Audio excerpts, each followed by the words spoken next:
to the video. Today's video is a little bit different. Recently it was my birthday and I received something I've never had before. A paint by numbers kit of Amy Winehouse. Now there was absolutely no way I was going to follow all the numbers and stay neatly inside the lines. I wanted to see if I could turn this into a realistic painting instead. The kit came with acrylic paints and a printed canvas. You know, it would probably look okay if I followed the instructions, but I wasn't interested in an okay painting. My goal was to lay down the acrylic paint from the kit in no particular order, just having fun making a mess and seeing what happens, not being too fussy, just loose painting and not worrying about the detail or the correct colours. Once the acrylic layer was down, it was time for the fun part.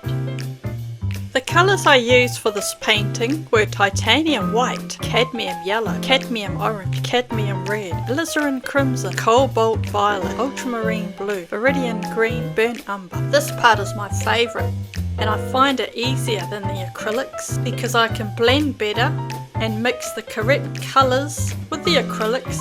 I wasn't mixing my colours, I was just using the ones that the kit had. I did use a reference for this painting because I'm just not that good of an artist. I took a photo of the paint by numbers image, put it into GPT,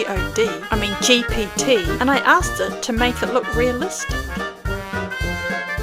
Then it started getting really sassy with me for some reason. Is it because I don't want to pay for a subscription? It's like, she's the queen and we're the sorry people.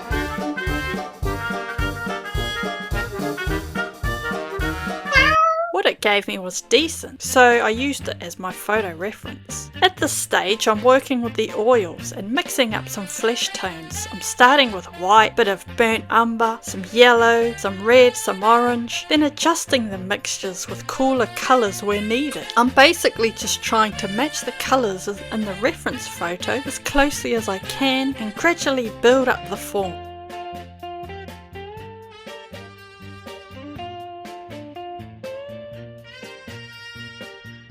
Then I thought I'd break out the pastels. I really enjoy combining different art materials in the same piece, and I wanted to experiment a little. Rather than fully repainting the background, I decided to leave some of the acrylic showing through and use some pastels to create a more abstract, dramatic effect.